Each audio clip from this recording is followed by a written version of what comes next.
Hi Prasad bro, hi பிரபு. Hello. ஒரு வழியா இந்தியாவோட ஃபர்ஸ்ட் குரூப் ஸ்டேஜ் மேட்ச் முடிஞ்சிருச்சு. பிரசாத் ப்ரோ சொன்ன மாதிரி தான் ரொம்ப ரொம்ப கம்ஃபர்டபுள் வின். என்ன சொல்ல கேட்டிங்கன்னா பாதி இன்னிங்ஸ்ல பாதி ஓவர்ஸ்லேயே முடிச்சுட்டாங்க அவங்க அடித்த 97 ரன்ஸை. அண்ட் எப்பவுமே நம்ம எக்ஸ்பெக்ட் பண்ண மாதிரி தான் இந்த மாதிரி அசோசியேட் கண்ட்ரிஸோட சும்மா விட மாட்டார் ரோஹித் சர்மா. தேவையில்லாத ஷாட்டு அது இது பண்ணிலாம் அவுட் ஆகாம கரெக்டாக ஒரு 50 போடுவார். அண்ட் ரிட்டையர்ட் ஹர்ட் ஆகி போயிட்டாரு. அது மேபி ரன்ஸு கிட்ட வந்துருச்சு. கொஞ்சம் டாக்டிக்கலி இவருக்கும் சூர்யாவுக்கும் கொஞ்சம் ஏதாவது மேட்ச் ப்ராக்டிஸ் தரலான்னு போயிருப்பாருன்னு தான் நினைக்கிறேன். ஏன்னா அடி வாங்கினது எப்போ அடிச்சிட்டாரு. அந்த இது ட்ரிங்க்ஸ் பிரேக் வரப்போ அப்படியே சும்மா பிசியோ கிட்ட பேசிட்டு அப்படியே போயிட்டாரு. அது எதுவும் டாக்டிக்கல் மூவ் மாதிரி தான் தெரியுது எனக்கு. அது ஒன்றும் பெருசா இருக்காது. கமெண்ட்ரிலாம் கொஞ்சம் ரொம்ப ஹைப் பண்ணாங்க. Probably it won't be a big issue அது இதெல்லாம் அந்த அளவுக்குலாம் பேச ஒன்றும் இல்லை. அது சும்மா ஆக்சுவலி கிட்டத்தட்ட வந்துட்டு ஒரு 20 ரன்ஸ் தான் அடிக்கணுங்கிறப்ப கொஞ்ச நேரம் ஸ்கை ஆட விடுவோம்னு நினச்சி போயிருப்பாருன்னு தான் எனக்கு தோணுச்சு. அண்ட் ஸ்கை வந்து தேவையில்லாமல் அந்த 6 ரன்ஸ் இருக்கப்போ ஒரு ஃபேன்சி ஷாட் அடித்து அவுட் ஆகிட்டு போயிட்டாப்புல. கிரவுண்ட் வந்து நம்ம முன்னாடி மேட்ச்லேயே சொன்னோம், சவுத் ஆப்பிரிக்கா மேட்ச்ல ரொம்ப போரா இருக்கு அவுட் ஃபீல்டு. பால் ஒரு குத்துது அப்படின்னா பிச் ஆச்சுன்னா அதுக்கப்புறம் நகரவே மாட்டேங்குது. அவங்க 30 யார்ட் சர்க்கிள்லேருந்து ஓடி போய் எடுக்கிற அளவுக்கு இருக்கு. அந்த அளவுக்கு போரா இருக்கு அவுட் ஃபீல்டு. பிச்சை பத்தி பெருசா தப்பு சொல்றதான்னு கூட தெரியல எனக்கு. பிச்சுமே ஒரு அன்இவன் பவுன்ஸ் இருக்கு. ஒரு பால் ஹைட்டா வருது, ஒரு பால் கீழே ஸ்டம்ப்ஸுக்கு வருது. அண்ட் இந்தியாவுமே கூட அந்த 97 10 ஓவர்ஸ்ல இது பண்ணா கூட அவங்களுக்கும் அந்த அளவுக்கு எல்லாம் செட் ஆகல. கரெக்டா பேட்டுக்கு வர பால் மட்டும் ஆடினாங்க. நிறைய பால் சுத்திக்கிட்டு தான் இருந்தாங்க. வெல் லெஃப்ட் மாதிரிலாம் சொல்ல முடியாது. அவங்க இங்க வரும்னு நினைச்சு பேட்டை விட்றாங்க, அது வேற இடத்துக்கு போயிட்டு இருக்கு. அப்படிதான் இருந்தது. ஸோ இதுதான் என்னோட இனிஷியல் தாட். ரொம்ப போரா இருக்கு கிரவுண்ட் கண்டிஷன். கமெண்ட்ரியில் என்ன சொன்னாங்கன்னா போக பெட்டர் ஆகும்னு சொன்னாங்க. அதே கிரவுண்ட் தான்.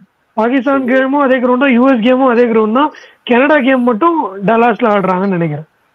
நீங்க ஸ்டார்ட் பண்ணுங்க ப்ரோ. I think இப்போ சிஎஸ்கேனே வருது.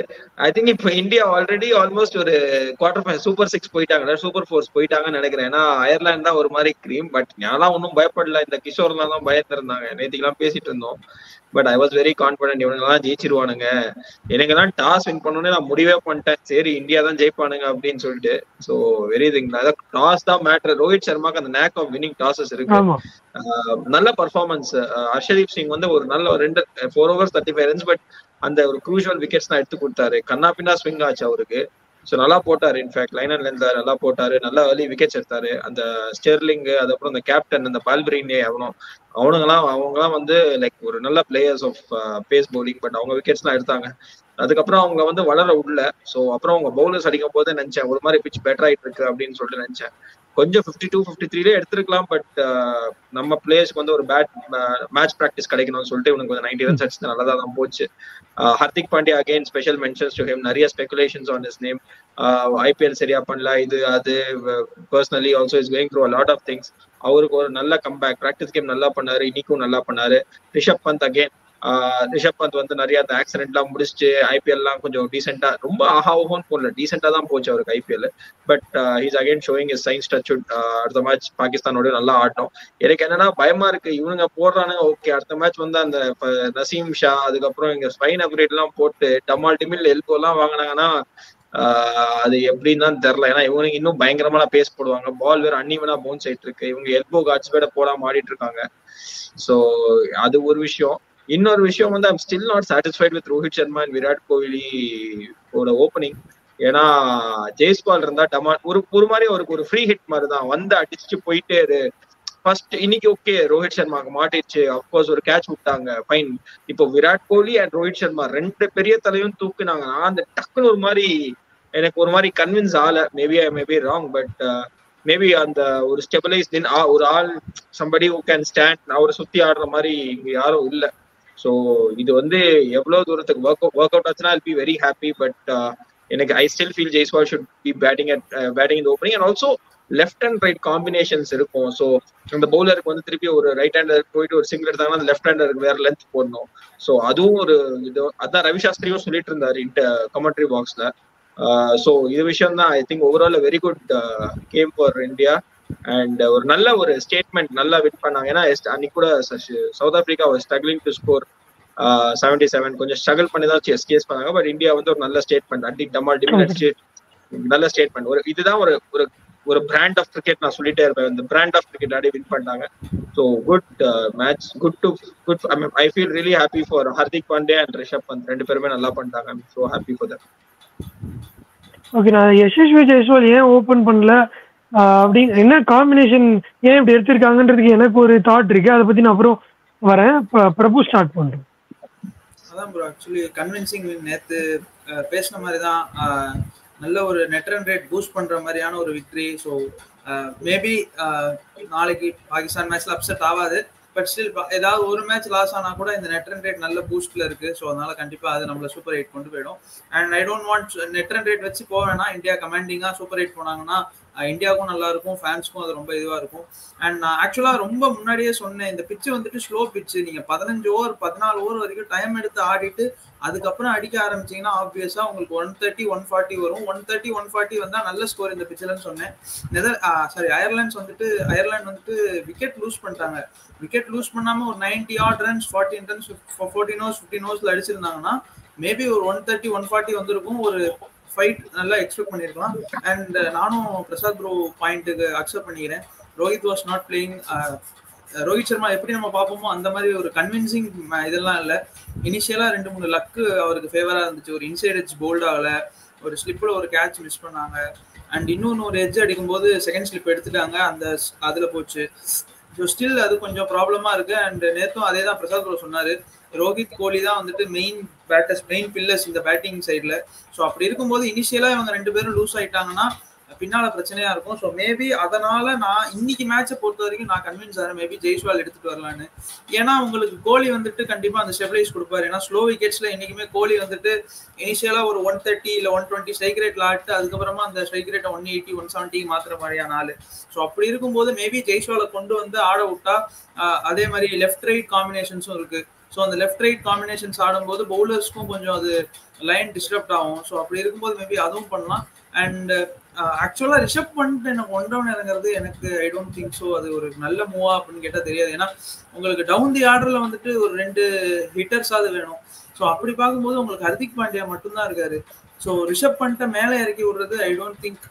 என்னை பொறுத்த வரைக்கும் என்னோட பிஓவி சொல்றேன், மேபி சூரியகுமார் யாதவே ஆட விட்டு ஸ்கை சிவம் துபே அதுக்கப்புறம் ஹர்திக் பாண்டியா அப்புறம் ரிஷப் பண்ட்னு வந்தா பின்னாடி உங்களுக்கு ஃபயர் பவர்ஸ் வச்சுக்கலாம். ஏன்னா seeing on this New York wicket ஸ்லோவா இருக்கு. 15 ஓவர்ஸ்க்கு அப்புறம் நம்மளே பார்த்தோம் அயர்லாண்டோட அந்த டெய்லண்டர் பேட்ஸ்மேன் எவ்வளவு சூப்பரா ஆடினாரு, எவ்வளவு சூப்பரா மிடில் ஆஃப் தி பேட்ல நிறைய பால் மீட் ஆச்சு அவருக்கு. ஸோ அப்படி இருக்கும்போது ரிஷப் பண்ட் ஹர்திக் பாண்டியா டவுன் தி ஆர்டர்ல இருந்துக்கிட்டா கொஞ்சம் ஃபயர் பவர் நிறைய இருக்கும். அண்ட் அதுதான் கன்வின்சிங் வின் சொன்ன மாதிரி. லைக் பெருசா அதுவும் ஸ்ட்ரகிள் பண்ணல, 12 ஓவர்ஸ்ல அடிச்சிட்டாங்க. ஸோ நல்ல நெட் ரன் ரேட் இருக்கும். ஸோ அடுத்து அப்கமிங் அயர்லாந்து ஆக்சுவலா மேபி பாகிஸ்தான் அப்செட் பண்ணுவாங்க அப்படிங்கிறது என்னோட சாய்ஸ். நான் இதை வந்துட்டு ஒரு இதுவாகவே சொல்றேன், ஸ்டேட்மெண்ட்டாவே சொல்றேன். பிகாஸ் பவுலிங் நல்ல பவுலிங் தான், எக்ஸப்ட் லிட்டில் எல்லாருமே நல்லா போட்டிருக்காங்க. அண்ட் அவங்க பேட்டிங்லயும் பொட்டன்ஷியல் இருக்கு. So maybe if in case மாட்டுச்சுன்னா they can upset Pakistan. So yeah let's see. Okay, அதுதான் எனக்குமே அயர்லாந்து நல்ல பவுலிங் டீம் தான். ஜோஷுவா லிட்டில் தான் இப்போ அங்கே ஃபைண்ட் ஆட் மேன் அவுட் மாதிரி ஆயிட்டாரு. அவர் வரப்பெல்லாம் ஒரு 10 ரன் ரேட்ல போட்டு போயிட்டாரு. இல்லைன்னா இன்னும் கூட கொஞ்சம் தள்ளி எழுதிட்டு போயிருக்கலாம். அது ஒரு கான்ஃபிடன்ஸ் வந்துருச்சு. அண்ட் என்ன சொல்றது, அவங்க அந்த ஸ்டம்ப் டு ஸ்டம்ப் போட ட்ரை பண்ணி பால் ஸ்விங் ஆனாலே கரெக்டா இருந்தது. அவர் நிறைய ஷார்ட் பிச் போட்டாரு. அது அவர் ஐபிஎல் எக்ஸ்போஸ் ஆயிட்டாரு, அவ்வளவுதான், ஒன்றும் இல்லை. அண்ட் இன்னொன்னு, நான் இந்தியா லைனப்க்கு வரேன். எனக்கு ஆக்சுவலி என்னன்னா குல்தீப் ஆடாதே ஒரு பெரிய ஷாக்கா தான் இருந்தது. அக்ஷர் ஆடினாங்க, ஓகே. அது வந்து இவங்க திருப்பி பேட்டிங்கை டெப்த் பண்ணுன்ற அந்த கான்சென்ட்ரேட்டே பண்ணிட்டு இருக்காங்க. அயர்லாந்து கிட்டே நீங்க பேட்டிங் அவ்வளவு பெருசா டெப்த் பண்ணி என்ன பண்ண போறீங்கன்னு எனக்கு ஒரு கொஸ்டின் மார்க் இருந்தது. இன்னொன்னு என்னன்னா, மேபி அந்த பிச்சில் தான் 3 மேட்ச் ஆட போறோம். ஸோ நம்ம ஸ்ட்ரெயிட் 11s இந்த 11ஸ்லயே 3 மேட்ச் ஆடிடலாம். ஒரு மேட்ச் ப்ராக்டிஸ் ஒரு விட்டோம், அடுத்த மேட்ச் ஒரு பிக் மேட்ச். ஸோ எல்லாரும் எக்ஸ்போஸ் ஆகட்டும் அந்த பிச்சுக்குங்கிறதுக்காக ஆடி இருப்பாங்கன்னு நினைக்கிறேன். அண்ட் எந்த அளவுக்கு உண்மைன்னு தெரியல, ஜெய்ஸ்வாலுக்கு ஏதோ ஒரு நிகழ் இருக்கு அப்படின்னு சொல்றாங்க. அதனாலதான் வந்து அவரு ப்ராக்டிஸ் மேட்சே ஆடல அப்படின்னு. அது உண்மையா இல்லையான்னு எனக்கு தெரியல. அதுவுமே நான் வந்து ஸ்பீடாக் சேனல்ல தான் பார்த்தேன்னு நினைக்கிறேன். நிகில் இருக்கும் பட்சத்துல அவர் ஆட மாட்டாருன்ற மாதிரி சொல்லியிருந்தாங்க. ஆனா எனக்கு என்னமோ என்ன தோணுது, அவர் சும்மா பேக்கப்புக்கு தான் எடுத்துட்டு வந்திருப்பாங்க. ஏன்னா அவர் பிராக்டிஸும் பண்ற மாதிரி தெரியல, பிராக்டிஸ் மேட்சும் ஆடல, விராட்டை வச்சுதான் ஓப்பன் பண்ணணும்னு நினைக்கிறாங்க.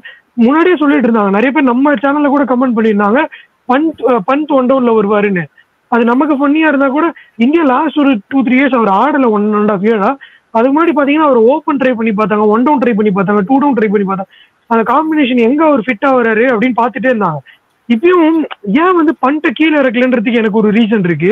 ஏன்னா டவுன் ஆர்டர் நிறைய லெஃப்ட் ஹேண்டர்ஸ் இருக்காங்க. இப்ப நீங்க பாத்தீங்கன்னு வச்சுக்கோங்க, பண்ட்டு, தூபே, ஜடேஜா, அக்ஷர் பட்டேல், இவ்வளோ லெஃப்ட் ஆர்மர்ஸ் லைனா வர மாதிரி ஆகுது.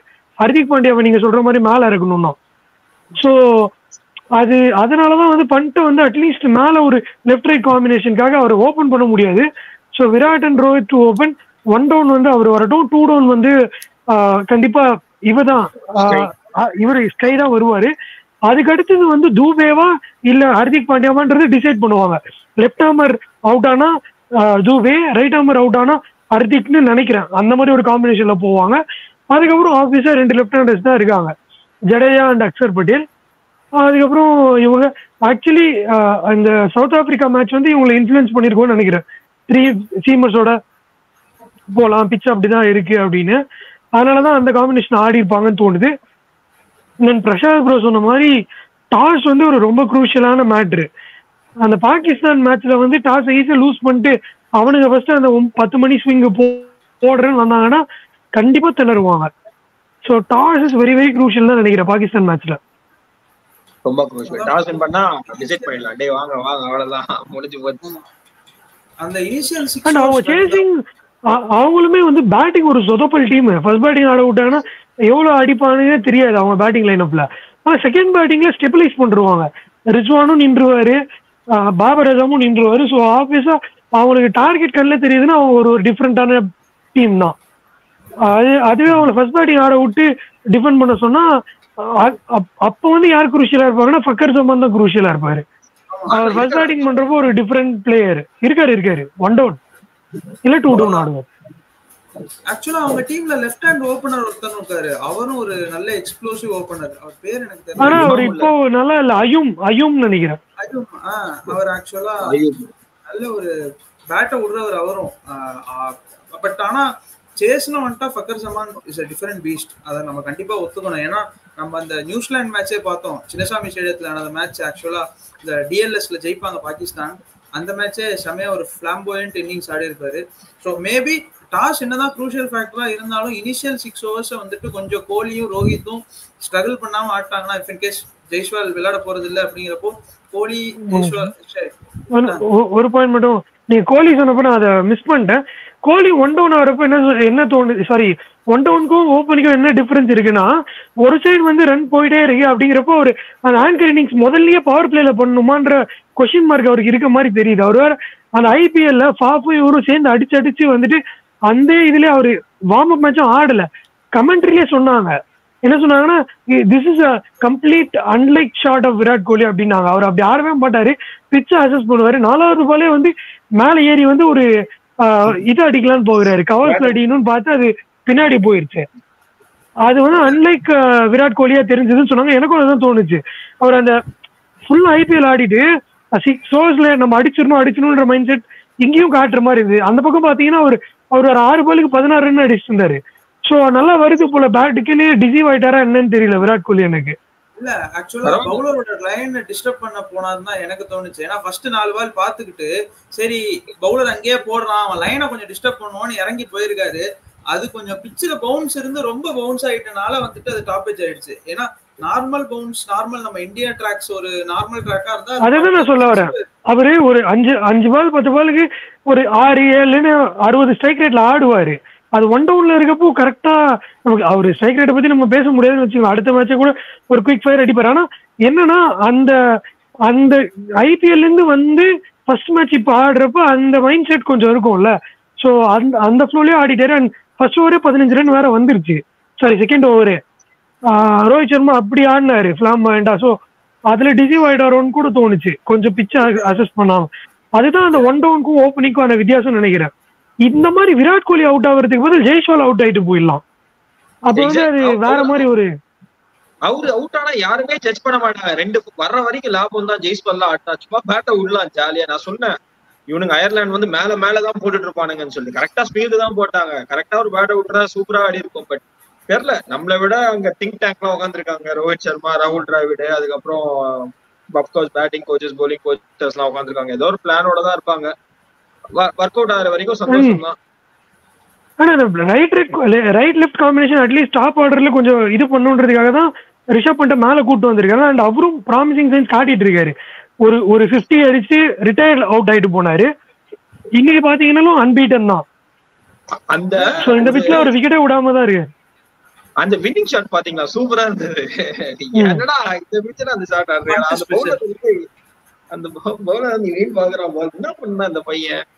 So it was actually a good ஒரு ஸ்டேட்மென்ட். நீங்க சொல்றது கொஞ்சம் யோசிக்க வேண்டியது என்ன அப்படின்னா, அவரு அந்த ஆங்கர் ரோலும் ப்ளே பண்ணுவாரா? டக்குன்னு விக்கெட் போயிருச்சு அப்படின்னா கொஞ்ச நேரம் ஸ்டெபிலைஸ் பண்ணிட்டு ஆடுவாரா? அப்படி அதுக்கு விராட் கோலி இல்ல ரோஹித் இருக்காங்க கூட. ஸோ அவங்க வந்து அவங்க அட்வைஸின் பேர்ல ஒரு அந்த மாதிரி ஆட வாய்ப்பு இருக்குன்னு நினைக்கிறேன். இன்னைக்கே வந்து அவரு ஃபர்ஸ்ட் வந்து ஒரு 4 அடிச்சிட்டாரு. செகண்ட் பால்ல 5 ரன் வந்துருச்சு. அடுத்து ஒரு பால் வந்து ட்ரை பண்ணாரு, அது இன்னர் சர்க்கிள்ல தாண்டி டக்குன்னு விழுந்தது. உடனே ரோஹித்தை பார்த்து ஒரு இது பண்ணாரு, இப்படி இவ்வாறு நான் பேட் விட்டுட்டேன் அப்படின்ற மாதிரி ஒரு ரியாக்ஷன் கொடுத்தாரு. ஸோ அதுல இருந்து தெரியுது அவங்க ஆப்போசிட்ல ஒரு சீனியர் பேட்டர்ஸ் இருக்க போறாங்க கண்டிப்பா. ஸோ அந்த 1 down வரதுல அவருக்கு ஒரு டிஃப்ரெண்ட் எக்ஸ்பீரியன்ஸ் இருக்கும்னு நினைக்கிறேன். அட்லீஸ்ட் இந்தியா ஒன்னையாவது சேஞ்ச் பண்ணியிருக்காங்களே. லாஸ்ட் ஒரு 2-3 இயர்ஸ்ல ஒண்ணுமே பண்ணல நம்ம பேசிட்டு இருந்தோம். இதையாவது பண்ணிருக்காங்கன்ற மாதிரி இருந்தது. ஃபியூச்சர்ல கூட அப்படி பாத்தீங்கன்னா இப்ப ரோஹித் சர்மா, விராட் கோலி ரிட்டையர் ஆனா கூட ஜெய்ஸ்வால் ஆர் ருத்துராஜ் கேக்வாட், ஜெய்ஸ்வால் ஆர் சுப்மன் கில் ஒரு சைடு, அங்க Jaiswal or Ruturaj opening Pant at 3 அந்த மாதிரி செட் பண்ண பாத்துட்டு இருக்காங்கன்னு நினைக்கிறேன். ஒரு அக்ரெசர் இருக்கணும். ஒரு நம்பர் 3 பேர்ல அட்லீஸ்ட் ஒரு அக்ரெசர் இருக்கணும். இப்போதைக்கு பாத்தீங்கன்னா அந்த அக்ரெசர் ரோல் ரோஹித் சர்மா தான் பண்ணிட்டு இருக்காரு. ஸோ மேபி இவர் வந்து ஒரு 2-3 மேட்ச் வந்து நின்று வின் பண்ணி கொடுக்குறாருன்னா அப்போ மாறும் கொஞ்சம் அவனோட மைண்ட் செட்டுமே.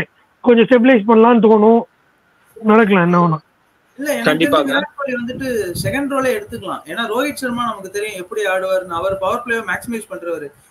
கோலி வந்துட்டு ஓப்பனிங்னாலும் சரி, தேர்ட் நம்பர் 3 வந்தாலும் சரி, அவர் அந்த செகண்ட் ரோல் எடுத்துட்டு பொறுமையா ஆடினார்னா ஒரு அந்த 7 to 15ல அவருக்கு எப்படி மேக்ஸிமைஸ் பண்ணணும்னு தெரியும். என்னை பொறுத்த வரைக்கும் விராட் கோலி நீங்க சொன்ன மாதிரி தான். அவர் என்னதான் ஸ்ட்ரைக் ரேட் 130ல ஆடினாலும் மேட்ச் முடிக்கும் போது நல்லா ஆடுவார். ஆர்சிபிலேயே வந்துட்டு அவர் இருந்தனாலதான் டீம் வந்துட்டு ஃபர்ஸ்ட் இனிஷியல் ஸ்டேஜஸ் எல்லாம் ஜெயிச்சுது. மற்ற பிளேயர்ஸ் ஒழுங்கா பண்ணாதனால எல்லாம் அவரை பிளேம் பண்ண, கோலியை பிளேம் பண்ண ஆரம்பிச்சிட்டாங்க. ஸோ அப்படி இருக்கும்போது கோலி அந்த நம்பர் 3 இந்த செகண்ட் ஃபீல்ட் எடுத்து ஆடி கொண்டு போயிட்டாருன்னா ஆப்வியஸா அவர் கண்டிப்பா வந்துட்டு ஒரு 70 odd runs அடிச்சிருவாரு. ஒரு 40 ball 70, 80 கன்ஃபார்ம் அவர்கிட்ட இருந்து வரும். அதர் இருக்கவங்க கொஞ்சம் சப்போர்ட் பண்ணும், அவ்வளவுதான். அது மட்டும் அத வந்து ஆக்சுவலி வந்து அவரு தான் பண்ணணும். அவர் என்னன்னா கொஞ்சம் அவருக்கும் கொஞ்சம் அந்த ஈகோன்ற ஒரு விஷயம் அவர் கேமா இருக்கட்டும், அவர் ஆட்டிடியூடா இருக்கட்டும், அவர் கேரக்டர்லயே இருக்க விஷயம் தான். ஈகோன்றது அது 2 பக்கமும் ஷார்ப்பா இருக்க நைஃப் மாதிரி தான். அவங்களையும் குத்தும் நம்மளையும் குத்தும். ஸோ அவர் வந்து அந்த ஸ்ட்ரைக் ரேட்டை பத்தி ரொம்ப பேசிட்டாங்கன்றதால அது மேல கான்சென்ட்ரேட் பண்ற மாதிரி இருக்கு. அது அவரு ஸ்டேட்மெண்டா விடுறாரு. ஸ்ட்ரைக் ரேட்டை பத்தி நிறைய பேர் பேசுறாங்க, ஸோ லெட் மீ ஆன்சர் அப்படிங்கிற மாதிரி பண்ணிட்டு இருக்காரு. அது இங்க பண்ண வேணாம்னு தோணுது எனக்கு. அது அவர் புரிஞ்சுப்பாரு தான். அவருக்கு இருக்க கேலிபருக்கு, அவருக்கு இருக்க எக்ஸ்பீரியன்ஸுக்கு அது அவர் பண்ணக்கூடிய ஆள் தான் வச்சுக்கோங்களேன். ஆனா என்ன சொல்றது, நம்ம இந்த ஒரு 5 ball 1 run விக்கெட்டை வச்சு நம்ம டிசைட் பண்ண முடியாது. ஸ்டில் அது அவர் கொஞ்சம் மென்டலி அதை ரொம்ப தலைக்கு ஏத்திக்க கூடாதுன்றதான் நினைக்கிறேன். நான் பண்ண மாட்டாருன்னு தோணுது. இல்ல பாஸ்ட்ல ஹி ப்ரூவ்ட். இந்த மாதிரி ஸ்பெகுலேஷன்ஸ்லாம் வந்தப்போ பேக் வில் டாக் அப்படிங்கிற மாதிரி எல்லாம் பண்ணிருக்காரு. சோ அந்த ஒரு கான்ஃபிடன்ஸ் அவருக்கு எப்பவுமே இருக்கும். லைக் இப்போ நம்ம கோலியை பிளேம் இல்ல அவர் நான் இதை சொல்ல வர்றது என்னன்னா அவரோட கேம் சேஞ்ச் பண்ணக்கூடாது, இன்னொருத்தவங்க சொல்றாங்கிறதுக்காக தான் நான் சொல்றேன், வேற ஒன்றும் இல்ல. அடுத்த மேட்ச் காமிச்சிருவாரு யாரு கிங், என்ன ஸ்ட்ரைக் ரேட் எல்லாத்துக்கும். ஏன்னா அந்த அவரு ரெக்கார்ட்ஸுக்கு ஆடுறாரு, 50க்கு ஆடுறாரு, 100க்கு ஆடுறாரு அப்படி சொல்லி அது அவரும் நிறைய பார்த்துதான் ஒரு 93ல அவுட் ஆயிட்டு போனாரு பஞ்சாப் கிட்ட. அப்படி ஆடுறவர் கிடையாது அவரு.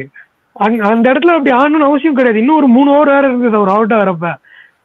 அதுக்கப்புறமா தான் அங்க டிகே மேக்ஸ் எல்லாம் வந்து ஆடி இருப்பாங்க அந்த மேட்ச். ஸோ ஆப்வியஸ்லி அவர் கிரிட்டிக்ஸுக்கு பதில் சொல்லணும்னே ஒரு சில இன்னிங்ஸ் ஆடிட்டு இருந்தாரு ஐபிஎல்ல. அதையே இங்கேயும் கண்டினியூ பண்ணக்கூடாதுன்னு நான் சொல்றேன். அது வந்து வேற பிரான்சைஸ் கிரிக்கெட். ஆனா அங்க அவர் பண்ணாருங்கிறத ஒத்துக்கிறீங்கல்ல, இங்க பண்ண மாட்டாருங்கிறது நானும் ஒத்துக்கிறேன். அங்க அவர் பண்ணாரு, நிறைய மேட்ச் 40ஸ்ல அவுட் ஆனாரு, நிறைய மேட்ச் பவர் பிளேல அவுட் ஆயிட்டு போனாரு. அப்படி பண்றவர் இல்ல அவர் கிரிட்டிக்ஸுக்கு பதில் சொல்லணும். நான் ஸ்ட்ரைக் ரேட் 160ல வச்சே ஆடி காட்டுறேன் அப்படின்னு ஆடிட்டு இருந்தாரு ஐபிஎல்ல. அதையே இங்க கண்டினியூ பண்ண வேண்டாம் நான் சொல்றேன். சரி, ஓகே. பீடாக் என்ன சொல்றாரு? இந்தியா செமி சொன்னாரா இல்லையா? செமி சொல்லிட்டாரு. ஆனா செமிக்கு மேல கஷ்டம் தான், நான் வந்து ரேட் பண்ண மாட்டேன் அப்படின்னு சொல்லிட்டாரு. அதெல்லாம் அவர் சொல்லிட்டோம், அவ்வளவுதான். அதான் செமி அண்ட் ஃபைனல்ஸ் ஆர்வமா கேட்டீங்க. செமிஸ் அண்ட் ஃபைனல்ஸ் வந்து அந்த டே தான். சோ அந்த டே சொன்னார். அவ்வளவுதான். அதுதான் பரவாயில்ல. இவ்வளவு அந்த ஹோப்ஸ் கம்மியா இருக்கிறதே வந்து நல்லதுதான். ஏன்னா நம்ம சும்மா மேல தூக்கி வச்சு செமி ஷார்ட் ஷாட் சொல்லிருக்காங்க. எல்லாருமே செமி ஷார்ட் ஷாட்டா போவாங்கன்னு தான் சொல்லிருக்காங்க. அதுக்கப்புறம் சொல்லிட்டு இருக்காரு நமக்கு தான் கப்பு அப்படின்னு. அவர் உங்களை மாதிரி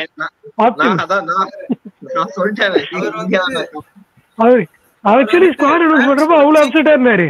அதெல்லாம் தாண்டி முடிச்சுட்டு அதுக்கப்புறம் வந்து இப்போ கிட்ட வரப்போ அவர் மைண்ட் மாறிடுச்சு. அப்படியே இந்தியா தாண்டா கப் அடிக்கும் அப்படின்னு இருக்கேன். அவர் ஃபேவரட் கிரிக்கெட்டர் வச்சு கேஎல் ராகுல் வேற கிடையாது, பட் அவர் ஒத்துப்பாருன்னு நினைக்கிறேன். அப்போ ரொம்ப அப்செட்டா இருந்தாரு. நட்டு எடுக்கல, சக்கரவர்த்தி எடுக்கல, கேஎல் ராகுல டிராப் பண்ணிட்டாங்க, அப்படிலாம் நிறைய அப்செட்டா இருந்தாரு. ஆனா போக இருக்கிறதுல என்ன பெஸ்ட், அதை வச்சு நம்ம ஜெயிக்கணும்டா கப்பு அப்படின்னு இருக்காரு. இல்ல அவங்களுக்கு இப்ப வேணா இப்படி சொல்லலாம், யூஎஸ்ல போயிட்டு இருக்கு. பட் அப்போ கரேபியன் போகும்போது மேபி இந்த குல்தீப் யாதவ் எல்லாம் வந்து அங்க ஹெல்ப் ஆகலாம். குல்தீப் யாதவ், அந்த ஜடேஜா எல்லாம் வந்து அந்த அவுட் ஃபீல்ட் எல்லாம் கொஞ்சம் ஃபாஸ்டா இருக்கும். சோ அந்த மாதிரி ஃபியூச்சரிஸ்டிக்கா இருக்கலாம். இப்போ வந்து என்ன, இப்போ ஆல்ரெடி ஒரு 50% நம்ம போயிட்டோம். இன்னும் யூஎஸ்ஏ கனடா வின் பண்ணா போயிடுவோம். பாகிஸ்தான் கேம் ஓகே, ஒரு 60-40 கேம் இந்தியா கண்டிப்பா அதுவும் ஜெயிச்சிருவாங்கன்னு வச்சுக்கோங்களேன். பட் எப்படியும் குரூப் ஸ்டேஜ்ல இருந்து அங்க போயிடலாம். சோ இன்னைக்கே வந்து ஆல்மோஸ்ட் 50% அங்க தேர்ன்னு தான் நான் சொல்லுவேன்.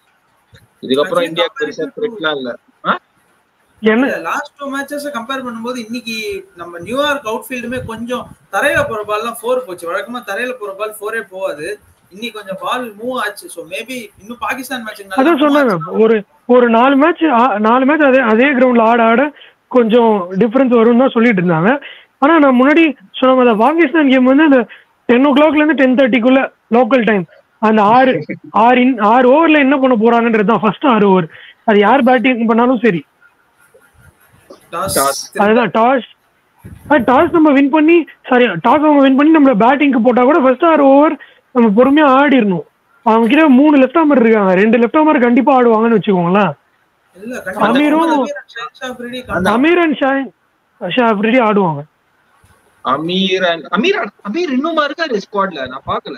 அவர் திருப்பி கூட்டு வந்திருக்காங்க. வேர்ல்ட் கப் ஆல்ரெடி ரிட்டையர்டு, திருப்பி பரவாயில்ல, நல்லா இருக்கும் ப்ரோ. ஆக்சுவலா கொஞ்சம் நல்லா இருக்கும். I think against a game like பாகிஸ்தான்ல எஸ்எஸ்பி ஜெய்ஸ்வால் இறக்கி விட்டு அறா பேட்ட விடுறா அப்படின்னு இறக்கி விட்டுறாங்க. சான்ஸ் இல்ல. அது வந்துட்டு நோ சேஞ்ச் தான், இதே ஸ்குவாட்ல தான் ஆடுவாங்க. இல்ல இறக்கி விட்டா நல்லா இருக்கும். மேபி தூபே உட்கார வச்சிடலாம். ஏன்னா தூபே வந்தா எல்லாம் தெரியல எனக்கு எப்படின்னு தெரியலன்னா இல்ல ப்ரோ, அவரு வார்ம் அப் மேட்சும் ஆடல, ஃபர்ஸ்ட் மேட்சும் ஆடல. இந்த பிட்ச் வந்து கொஞ்சம் ஒரு மாதிரி ட்ரிக்கியா இருக்கு. திடீர்னு இறக்கி விட்டு 0-for-1 போறதுக்கு விருப்பப்பட மாட்டாங்க. அவங்க நீங்க நினைக்கிறது அக்செப்ட் பண்ணிக்கிறேன். நானுமே ஜெய்ஸ்வால் ஆனா ஓகே தான் நினைக்கிறேன்னு வச்சுக்கோங்களேன். ஆனா பண்ண மாட்டாங்கன்றதுதான் பாயிண்டா சொல்றேன்.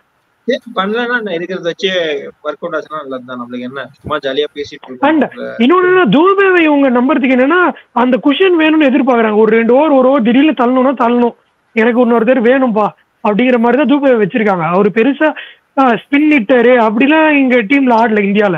அவர் அந்த 2 ஓவர் கொடுப்பாரு குஷன்ன்றதுக்காக தான் ஆடிட்டு இருக்காங்க. கண்டிப்பா இல்லன்னா பெட்டர் பேட்டர் சஞ்சு சாம்சன் தான் ஆப்வியஸ்லி. இல்ல எனக்கு அந்த லெஃப்ட் ரைட் காம்பினேஷனுக்கு போறாங்கன்னு நினைக்கிறேன். மேபி அதுவா கூட லெஃப்ட் ரைட் காம்பினேஷன் அண்ட் அந்த 2 ஓவர் குஷன். இல்ல இவனுக்கு ரொம்ப பேட்டிங் ஒரு மாதிரி லோடா இல்ல. ஒரு பாத்தீங்களா விராட் கோலி, ரோஹித் சர்மா 8 வரைக்கும். அதுவும் என்ன கேட்டீங்கன்னா அக்ஷர் பட்டேல் ஜடேஜா விட நல்லா ஆடுவாரு. அவர் 8ல வருவாரு. எனக்கு தெரிஞ்சு அக்ஷர் பட்டேல் கொஞ்சம் விக்கெட் எல்லாம் வந்தா கொஞ்சம் மேல இறக்கி விட்டு கொஞ்சம் ஃப்ளோட்டர் மாதிரி ஆடுறான்னு சொன்னா அழகா ஆடி தருவாரு. அனிருதா ஸ்ரீகாந்த் வந்து சொன்னாரு ஒண்ணு, அக்ஷர் பட்டேல் இவங்க 1 டவுன் ட்ரை பண்ணிடலாம், அது வந்து ஒரு ஃப்ரீ விக்கெட் மாதிரி. ஆனா எனக்கு என்ன தோணுச்சு, 1 டவுனுங்கிறது ஒரு குரூஷியல் ரோல், அதை வந்து இவங்க சும்மா ஒரு ஒரு ஃப்ளோட்டர் மாதிரி யாரோ ஒட்டுலாம் பண்ண முடியாதுன்ற மாதிரி தான் நான் நினைச்சேன். ஆனா அவரும் ஸ்டெபிலைஸ் பண்ற பேட்ஸ்மேன் தான் அக்ஷர் பட்டேல். இந்தியா ஆமா நல்ல பேட்ஸ்மேன். இந்தியா பாகிஸ்தான் பயங்கரமா இருக்க போறது. அந்த 2022 அக்டோபர் 23 அந்த டிஃபீட்டுக்கு அப்புறம் இவனுங்க வரானுங்க, வெறியா வருவானுங்க, என்ன பண்ண போறாங்க, ஜாலியா இருக்க போகுது. யூஎஸ் அண்ட் வெரைட்டி கம்மியா இருக்க மாதிரி தான் தெரியுது பவுலிங்ல. இப்போ 2 பேர் ஒரே மாதிரி லெஃப்ட் ஆர்ம் ஸ்பின்னர்ஸ் வச்சிருக்காங்க. 2 பேர் வந்து ஸ்விங் பண்ற பவுலர்ஸ். பும்ரா டாப் ரேட்டட் பவுலர்னு வச்சுக்கோங்க, அவரை பத்தி பேசவே வேணாம். ஹர்திக் பாண்டியா என்னதான் 3 விக்கெட் எடுத்தாலும் ஒரு 35 கொடுக்குறாரு. சும்மா 90 ரன்ல 35 கொடுத்து வச்சிருக்காரு அவரு. அவரு வந்து big match bowler. Pakistan big match அந்த வேர்ல்ட் கப்ஸ் அந்த ஒரு பெரிய மேட்ச். ஆமா, ஹர்திக் பாண்டியாவை நம்ம தான் எப்பவுமே ஒரு ஹையா ரேட் பண்றோம்னு வச்சுக்கோங்க இந்தியாவுக்கு ஆடுறப்பவே. அண்ட் அவர் மேன் ஆஃப் தி மேட்ச் வாங்கினா கூட ஆச்சரியப்படுறது கிடையாது. பாகிஸ்தான் கிட்ட ரெகுலரா நல்லா பண்ணுவாரு. நான் என்ன சொல்ல வர வெரைட்டிக்கு சொல்றேன், அதுக்கு குல்தீப்பையே ஆடலாமே அப்படின்னு தோணுது எனக்கு. சிராஜுக்கு பதில் இல்ல மேபி இந்த இன்கேஸ் உங்களுக்கு என்ன பயம்னா, சரி டாஸ் வின் பண்ணி நம்ம வந்து ஃபர்ஸ்ட் பேட்டிங் ஆடி நம்ம 24 இருந்தா கீழ டெப்த் வேணும் அவங்க பாக்குறாங்க, லுக்கிங் அட் தி கண்டிஷன்ஸ் அதெல்லாம் இருக்கும், ஜாலியா இருக்கு. பட் பாப்போம், லைக் அந்த டாஸ் தான் matter. Rohit Sharma has the knack of winning tosses. So 9th ஒரு டாஸ் வின் பண்ணி பவுலிங் சொல்லி பாகிஸ்தான் 100 ஆல் அவுட் பண்ணா நல்லா இருக்கும் ஏர்லி ப்ரெடிக்ஷன். பட் பாப்போம், அப்படி நம்ம பேட்டிங் ஆடினா கூட ஒரு 130 to 150 அப்படியே அடிச்சு அவங்க கொஞ்சம் கண்டெயின் பண்ணிடலாம். இல்ல எனக்கும் அதான் தோணுது. லைக் இந்தியா பொறுத்த வரைக்கும் டாஸ் வச்சு டிசைட் பண்ணிட்டு இருக்க கூடாது. ஸ்ட்ரைட்டா பேட்டிங் கிடைக்குதா, நீட்டா அந்த ஒரு 30 மினிட்ஸ் கிராஸ் பண்ணிட்டு அதுக்கப்புறம் எவ்வளவு முடியுமோ ஸ்கோர் போர்ட்ல போட்டுட்டு 150+ 160+ அடிச்சுக்கிட்டோம்னு வச்சுக்கோங்களேன். நம்ம கிட்ட குவாலிட்டி பவுலர்ஸ் இருக்காங்க. ஹர்ஷதீப் சிங் இருக்காரு, பும்ரா சரி, ஹர்திக் பாண்டியா ரன் கொடுத்தாலும் ஸ்டில் இஸ் டேக்கிங் விக்கெட்ஸ். அவர் வந்து ஷர்துல் தாக்கூர் மாதிரி பிளே பண்ணிட்டு இருக்காரு ஒரு ரோல். ஸோ அப்படி இருக்கும்போது விக்கெட்ஸ் ஆப்வியஸா அங்க ரேட்ல பண்ணிட்டீங்கன்னா அங்க வந்துட்டு அந்த பெரிய ஹிட்டர்ஸ்னு யாரும் இல்லை. அசாம் கானை தான் ரொம்ப ரேட் பண்றாங்க. But Azam Khan is not good player of spin. So அப்படி இருக்கும்போது ஜடேஜாவையும் அக்ஷர் பட்டேலையும் வச்சு அங்க அவரை ஓட்டி விட்டோம்னு வச்சுக்கோங்க, முடிஞ்சு. எனக்கு தெரிஞ்சு பாகிஸ்தானை பொறுத்த வரைக்கும் அவங்க பவுலிங் தான் வந்துட்டு த்ரெட்டனிங்கா இருக்குமே தவிர பேட்டிங்ல ஃபக்கர் ஜமான் அண்ட் அந்த அசாம் கானை அவங்க ரேட் பண்றாங்க. நான் அசாம் கானை வந்துட்டு பெருசா ரேட் பண்ண மாட்டேன். இல்ல இவங்க விக்கெட் விடாம இருக்கணும், விக்கெட் விடணும், இல்லைன்னா பிரச்சனை தான். பாபர் அசாம் அண்ட் ரிஸ்வான் நின்னாங்கன்னா நீங்க எவ்வளவு அடிச்சிருந்தாலும் ரிட்டர்ன் அடிப்பாங்க. அண்ட் இன்னொன்னு ஒண்ணு சொல்றேன், இந்தியா வந்து ப்ரோ ஹர்ஷதீப் எல்லாம் இருக்காரு, 2 வருஷமா இருக்காரு. அவரை கூட்டிட்டு வந்தது இந்த பாபர் அசாம் விக்கெட் எடுக்கிறதுக்கு தான். இந்த பாபர் அசாம் ரிஸ்வான் ஹர்ஷதீப் மேல படிச்சுட்டு போய் உட்காரு, அவ்வளவுதான். இல்ல ஆக்சுவலா விராட் கோலிக்கு எப்படி விராட் கோலியே ஸ்ட்ரைக் ரேட்டை பத்தி பேசவே கூடாது. ஆக்சுவலா பாபர் அசாம் ரிஸ்வான் ஸ்ட்ரைக் ரேட்டை பாத்தீங்கன்னா அவங்க வந்துட்டு அவங்க ஆடுற ஸ்ட்ரைக் ரேட்லாம் 125 to 130 தான் இருக்கு. கன்சிஸ்டன்டா 125 130 தான் ஆடிட்டு இருக்காங்க. பட் ஆனா அது பிரயோஜனமே இல்லையா உங்களுக்கு? ஒரு 160 சேஸ் பண்றீங்கனாலும் நீங்க அட்லீஸ்ட் ஒரு 140 ஸ்ட்ரைக் ரேட்ல ஆனாதானே உங்களால அந்த 160 சேஸ் பண்ண முடியும். இல்ல அதுதான் நான் திருப்பி சொல்றேன், அவனுங்க சேஸ் பண்றப்போ வேற மாதிரி பிளேயர்ஸ். அவங்க ஃபர்ஸ்ட் பேட்டிங் ஆட விட்டா இதே 120 அடிச்சு 140 அடிச்சாங்கன்னா பெரிய விஷயம் ஆயிடும். ஆனா இந்தியா ஃபர்ஸ்ட் பேட்டிங் ஆனா நான் கண்டிப்பா சொல்றேன் 160 கம்மி அடிக்க மாட்டாங்க. வேற என்ன டீம்னா 140 130 பேசினா நம்ம இந்தியா பேசிக்கா ஒரு 160 அடிச்சிருவாங்க மினிமம். நம்பர் 8 வரைக்கும் அப்படி பேட்டர்ஸ் வச்சிருக்காங்க. இப்போ பும்ரா வேற பவர் ஹிட்டிங் பிராக்டிஸ் பண்ணிட்டு இருக்காரு. திடீர்னு ஒரு பால் மாட்டிக்கிச்சுன்னு வச்சுக்கோங்க 6 அடிப்பாரு முகமது ஷமி மாதிரி. அவங்களுக்கு என்னன்னா 8 பேர் இறக்குறோம், என்னதான் மோசமான பிச்சு இருந்தாலும் ஒருத்தனுக்குமா மாட்டாது, 2 பேருக்குமா மாட்டாது. அந்த மாதிரிதான் இவனுக்கு இறக்கிருக்கானுங்க எல்லாரும். ஆமா இல்ல கரெக்டா அந்த மைண்ட் செட்ல தான் போய் இந்தியா ஃபர்ஸ்ட் பேட்டிங் ஆனா கூட சாலிடா 165. ஆமா ஆமா 24/3 24/4ன்னு பாத்துட்டு முடிவு பண்ணிட்டானுங்க. 8 வரைக்கும் பேட்டிங் ஆடு, பும்ரா உனக்கும் 2 மாட்டுதா அடிச்சு விடு, கடைசி 10-12 ரன் தான் மேட்டர் ஆகுது. ஏன்னா மேட்ச் எல்லாம் பாருங்க க்ளோஸா தான் போய் முடியுது. அப்படி இருக்கும்போது ஏன்னா மோஸ்ட்லி இங்கிலாந்து எல்லாம் பாத்தீங்கன்னா 11 பேரும் ஒரு அளவுக்கு ஒரு நல்ல டீசென்ட் பேட்டர்ஸ் தான் இங்கிலாந்து டீம் எல்லாம் பாத்தீங்கன்னா. ஸோ அப்படி இருக்கும்போது பேட்டிங் இது பண்ணிக்கிறதுல தப்பு இல்லை. ஏன்னா எனிடே ஒரு 10 runs 20 runs தான் T20 பொறுத்த வரைக்கும் லைக் மேட்டர்ஸ். ஸோ அப்படி இருக்கும்போது எனக்கு தெரிஞ்ச குல்தீப் வந்து ஒரு பொட்டன்ஷியல் விக்கெட் டேக்கரு. அக்ஷர் பட்டேல் ஜடேஜா வந்து கண்டெயின் பண்ணுவாங்க. 4 ஓவருக்கு அவங்க மொத்தம் 8 ஓவர் சேர்த்து 45 ரன்ல இருந்து 50 ரன் கொடுத்தா பெரிய விஷயம். அந்த மாதிரி பவுலிங் பண்ணிட்டு போயிடுவாங்க. ஆனா விக்கெட் ஜடேஜா ஓவர் தள்ளுவார், டப்பு டப்பு டப்பு ஒரு 1.5 நிமிஷம் 2 நிமிஷம் ஓவர் முடிஞ்சது, அவ்வளவுதான். ஹர்ஷதீப் பவுலிங் போட்டு பவுண்டரி லைன்ல போய் திரும்புவாரு, ஜடேஜா பவுலிங் முடிச்சுட்டு அம்பையர்ட்ட கேப் வாங்கிட்டு திரும்ப போவாரு. சோ அந்த மாதிரி ஃபாஸ்டா போவாரு. சரி, பாகிஸ்தான் மேட்ச் நம்ம அப்புறம் பேசலாம், நிறைய பேசிட்டு இருக்கோம். பிஎன்ஜியோட கேம் இருக்கு, ஏதாவது பேசுங்க அதை பத்தி. முதல்ல இந்த மேட்சோட ஃபினிஷிங் தாட் மட்டும் சொல்லிடலாம். சொல்லி முடிச்சு நெக்ஸ்ட் கேம் சும்மா டச் அப் பண்ணலாம். அதான் நான் யாரு பிரபுவே ஸ்டார்ட் பண்றோம், அவரு தான் பேசிட்டு இருந்தாரு. அதான் ப்ரோ. ஸோ ஆப்வியஸா ஒரு ஸ்டேட்மெண்ட் கொடுத்துட்டாங்க. ஸோ அப்படி இருக்கும்போது அப்கமிங் மேட்சஸ்லயும் இதே மாதிரி வின்னிங் காம்பினேஷன் ஆப்வியஸா மாற்ற மாட்டாங்க. ஸோ அப்படி இருக்கும்போது எனக்கு தெரிஞ்சு குல்தீப் வருவாரான்னு தெரியல. ஸோ அப்படி இருக்கும்போது இதே பேட்டிங் டெப்த்து பிளஸ் இதே மாதிரி ஒரு நல்ல பவுலிங் போட்டாங்கன்னா அப்கமிங் மேட்சஸ்ல ஈஸியா ஜெயிக்கலாம். பாகிஸ்தானை தவிர்த்து எனக்கு பெருசா வேற எதுவும் த்ரெட்னிங்கா இருக்கிற மாதிரி தெரியல. ஸோ அப்படி இருக்கும்போது நல்ல இதே மாதிரி பெட்டர் கிரிக்கெட் ஆட்டு போனாங்கன்னா சூப்பர் 8 கன்ஃபார்ம், செமிஃபைனல்ஸ் கன்ஃபார்ம். அதுக்கப்புறம் என்னங்கிறத அந்த இடத்துக்கு போனதுக்கு அப்புறம் அந்த மேட்சோட ப்ரிவியூல பேசிக்கலாம். So overall good performance, kudos to India. அதான் குட் பெர்ஃபார்மன்ஸ். ஏன்னா இன்ஜுரிஸ் தான் பயமா இருக்கு. ஏன்னா பிச்சர்ஸ்லாம் கனாபினா போயிட்டு இருக்கு. ஸோ அடுத்த மேட்ச் வந்து இவனுக்கு கொஞ்சம் எல்போ கார்ட்லாம் போட்டு ஆடினா நல்லா இருக்கும். ஏன்னா அவங்க பயங்கரமா அன்இவன் போல்ஸ் நல்லா இருக்கு. அண்ட் ஆல்சோ மேபி கொஞ்சம் பெட்டர் பிச்சர்ஸ் தரலாம். இந்தியா பாகிஸ்தான்னால ரன் ஃபீஸ்டா இருக்கலாம், நல்லா இருக்கும். அந்த யூஎஸ் அண்ட் கனடா ஆடின பிச் கூட கொடுக்கலாம். பால் போக கூடாது. US Canada bro, US Canada ஆனது டல்லாஸ்ல ஆடினாங்க, இந்த கிரவுண்ட்ல ஆடல. அது குட்டி கிரவுண்ட் வேற. மேபி நான் இங்க தான் ஆடினாங்க. நான் நினைச்சேன் என்ன ரெண்டு பேருமே சேம் கிரவுண்ட்ல இருக்காங்க. சோ சேம் குரூப்ல இருக்காங்க. சோ சேம் குரூப்பா டல்லாஸ்ல ஆடினாங்க. சோ மேபி ஒரு நல்ல பிச் கொடுக்கலாம். இன்னைக்கு பாத்தீங்கன்னா நல்ல பெர்ஃபார்மன்ஸ் தான், கன்வின்சிங்கா இருந்தது. என்ன ஹர்ஷதீப் சிங் வந்து ஒரு 2 ஓவர் நல்லா போடுறாரு, ஒரு ஓவர் கனாப்பினா போடுறாரு. பட் அதெல்லாம் கொஞ்சம் ரெடியூஸ் பண்ணிட்டோம்னா இன்னும் நம்ம ஒரு பெட்டர் சைடா இருக்கும். ஓவராலா நான் நேத்திக்கும் சொன்னேன், இன்னைக்கும் சொல்றேன், நல்லா கன்வின்சிங் வின், ஒரு ஸ்டேட்மெண்ட் வின். ஹாப்பி. நானுமே தான் சொல்றேன், இந்தியா வந்து இந்த மாதிரி குரூப் ஸ்டேஜஸ்ல எல்லாம் வந்து அவங்க அப்செட் ஆகுறதுன்றது ரொம்ப ரொம்ப அரிதான விஷயம். ஆனா நான் வந்து சொல்லியிருந்தேன், யூஎஸ் தான் இந்த டீம் இந்த காம்பினேஷன்ல அந்த அசோசியேட் கண்ட்ரீஸ்ல கொஞ்சம் நல்ல லைனப்பா தெரியுறாங்க அப்படின்னு சொல்லி. ஏன்னா அது எல்லாருமே ஓரளவுக்கு வந்து இப்போ இவங்களெல்லாம் நீங்க அயர்லாண்டா எடுத்துக்கோங்க, இல்ல நம்மளுக்கு கனடா இருக்காங்கல்ல, அவங்க எல்லாம் வந்து எந்த அளவுக்கு எக்ஸ்போஷர் இருக்குன்னு தெரியல இன்டர்நேஷனல் கிரிக்கெட்ல. ஆனா யூஎஸ்ல வந்து ஒரு 6 பிளேயர் இந்தியன் பிளேயரை கூப்பிட்டு வந்து ஆடிட்டு இருக்காங்க.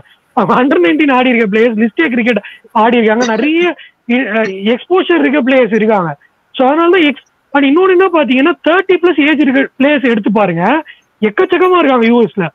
ஸோ அவ்வளோ நாள் அவங்க கிரிக்கெட் ஆடி இருந்தா, ப்ரொஃபஷனல் கிரிக்கெட் ஆடி இருந்தாதான் இந்த இடத்துல அவங்களுக்கு சான்ஸ் கொடுத்துருப்பாங்க. ஸோ அந்த எக்ஸ்பீரியன்ஸ் அண்ட் தேர் இன்டென்ட் ரொம்ப கிளியரா இருக்கு. மேபி பாகிஸ்தான் தவிர்த்து கொஞ்சம் காம்படிட்டிவ் கிரிக்கெட் ஆடுற டீமா எது இருக்குன்னா யூஎஸ் இருக்கும்னு நினைச்சேன். ஸோ பார்க்கலாம், யூஎஸ் தான் லாஸ்ட் மேட்ச். ஆனால் அன்னைக்குள்ள பிச்சும் கொஞ்சம் ஈஸியா ஆயிடும்னு நினைக்கிறேன், ஈஸ் அவுட் ஆகும்னு நினைக்கிறேன். நம்மளோட லாஸ்ட் லீக் மேட்ச் இந்த கிரவுண்ட்ல யூஎஸோட தான். அதுக்கடுத்து நீங்க சொன்ன மாதிரி தான் புளோரிடால ஆட போறாங்க கனடாவோட. ஸோ அதுக்குள்ள பிச்சு ஈஸ் அவுட் ஆச்சுன்னா மேபி இந்தியாவுக்கு இன்னும் கேக் வாக்கா இருக்கும். அவங்க கூட எனக்கு தெரிஞ்சு ஒரு நல்ல பவுலிங் டீமா தெரியல யூஎஸ், எனக்கு நல்ல பேட்டிங் டீமா தெரியுறாங்க.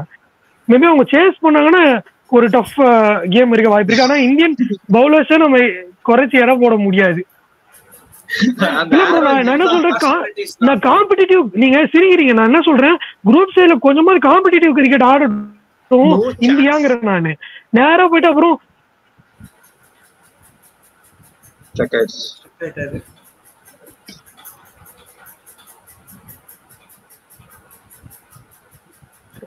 இருக்கீங்களா? சாரி, ஒரு டீமாவது காம்படிஷனாவது கொடுக்கணும்னு சொல்றேன். நான் அப்செட் பண்ணுவாங்கன்றதுலாம் அடுத்த விஷயம். அதான் பாகிஸ்தான் இருக்கே, அவ்வளவுதான். பாகிஸ்தான் தவிர்த்து இன்னொரு பாகிஸ்தானே எனக்கு இன்னமும் இப்போ வந்து அவ்வளவு நல்ல டீம் மாதிரி தெரியுது. அவங்க பவுலிங்கை வச்சுதான் வின் பண்ணணும்னா. ஆனா இந்தியா தான் 8 வரைக்கும் பேட்டிங் ஆடுறதுக்கும் ஆளை கூப்பிட்டு வந்துருக்கானுங்க. ஆனா 2 ரைட் ஆர்மர்ஸ் தைரியமா இறக்குவாங்களா? நீங்க சொன்ன மாதிரி அப்ப ஜெய்ஸ்வால், ஆனா நம்ம ஜெய்ஸ்வாலை மட்டும் இறக்கணும்னு வச்சுக்கோங்க, அங்கேயே பேக் ஃபுட் போன மாதிரி தான் இந்தியா. ஒரு லெப்ட் ஆர்மரை வந்து கவுண்டர் பண்றதுக்கு கூப்பிட்டு வந்துட்டாங்க. ஆல்ரெடி விராட் கோஹ்லிக்கும் ரோஹித்துக்கும் வந்து லெப்ட் ஆர்மர்ஸ் கிட்ட ஒரு கை இருக்கு அப்படின்ற மாதிரி. ஆமா, அது இஷான் கூப்பிட்டு வந்து ஒரு மாதிரி நியூசிலாண்டோட அதுவும் ஒரு ஃபெயிலியர் தான். இஷான் ஃபெயிலியர் எனக்கு தெரிஞ்சு வேணாம், எனக்கு தெரிஞ்சு எதுக்குன்றது. But if they are so confident இந்த 2 பேரும் பண்ணுவாங்கன்னா ஐ அம் வெரி ஹாப்பி தான், வெரி ஹாப்பி. அவ்வளவுதான். இந்த 2 பேரும் அட்லீஸ்ட் பாகிஸ்தான் மேட்சாவது காம்படிட்டிவா போட்டோம், லாஸ்ட் ஓவர் ஃபினிஷ் வரட்டும். அப்பதான் வந்து கொஞ்சமாவது யோசிக்கிறதுக்காக ஆப்பர்ச்சுனிட்டி. இந்த மாதிரி ஒரே ஒன் சைட் கேமா ஆட்டு போனாங்கன்னா பயமா இருக்கு. என்ன பயப்படுறது? அது ஒரு மாதிரி என்ன பயமா இருக்கா?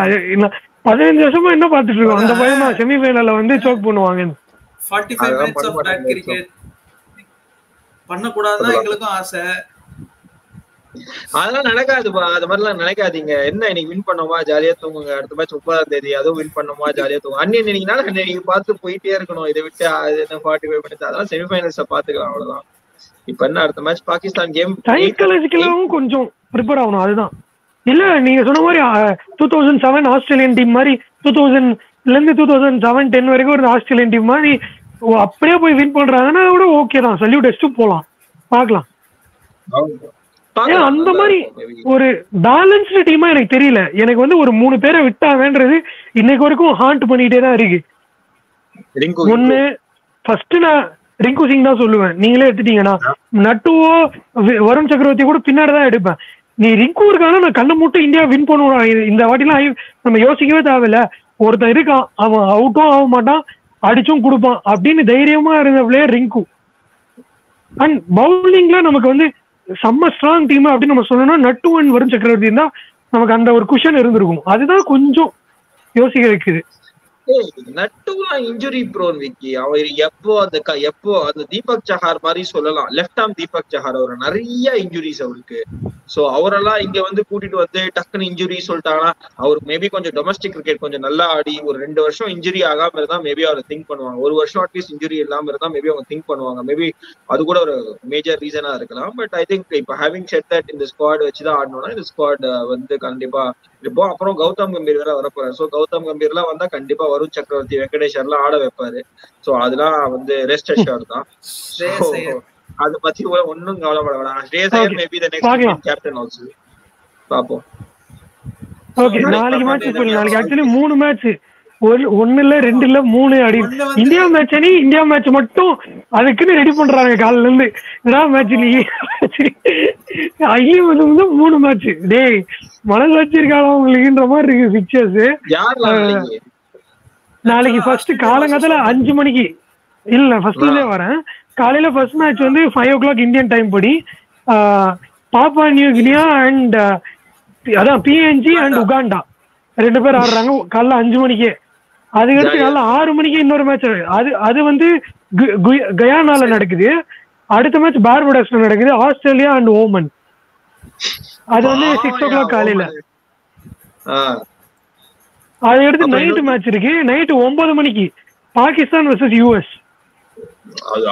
நல்லா இருக்கும். இந்தியா பி அது டாலஸ் இந்தியன் பி.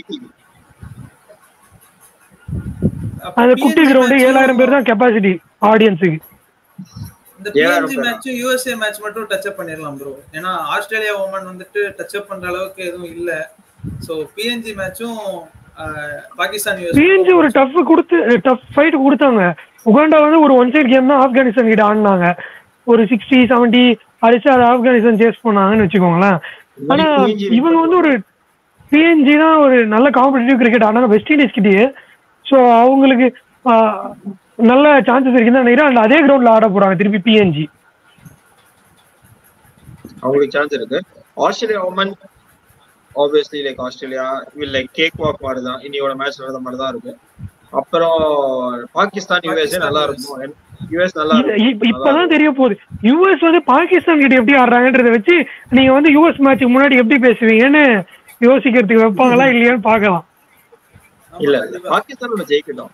பாகிஸ்தானோட ஐ திங்க் அந்த பாகிஸ்தானோட யுஎஸ் ஜெயிக்கட்டும்ங்கறீங்க. இல்ல பாகிஸ்தான் செஞ்சிருவாங்க. பவுலிங் செஞ்சிருவாங்க. லெஃப்ட் ஆஃப் மை அந்த இன்ஃபேக்ட் அந்த யுஎஸ் பிளேயர்ஸ்லாம் அந்த பிளேஸ் ஆடிட்டாங்க. நீங்க அப்பயே ஒத்துப்பீங்களா? சப்போஸ் பாகிஸ்தான் பவுலிங் கிட்ட ஒரு 180 அடிக்கிறானுங்க அப்படின்னா இந்தியாவுக்கு ஒரு டஃப் கொடுப்பாங்கன்னு. 180 இல்ல 150 தெரியல பாப்போம். if they play 20 overs against Pakistan நான் அதிகே கொடுக்கிறேன். 180 அடிச்சாலும் ஒத்துப்பீங்களான்னு கேக்குறேன்.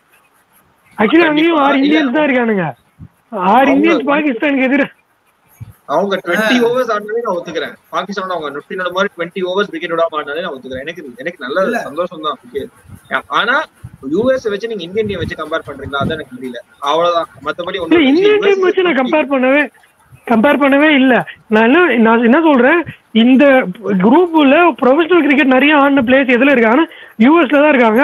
பாகிஸ்தான் கடிச்சு அடுத்துன்னு நான் சொல்றேன், வேற ஒன்னும் சொல்லல. ஓகே, அது வேணா ஒத்துக்கிறேன். சௌரப் நேத்ராவல்கர் எல்லாம் வந்து விராட் கோலியோடலாம் ஆடி இருக்காரு. அவர் வந்து ஒரு இது பவுலர். இல்ல, அவன் டீம் ஆவரேஜே வந்து சிஎஸ்கே டேட்ச் ஆர்மின்னு சொன்னாங்க. அந்த மாதிரி தான் இருக்கு. 32 வயசு மாதிரி தான் இருக்காங்க. ஒரே ஒரு பையன் 22, இன்னொரு பையன் 26.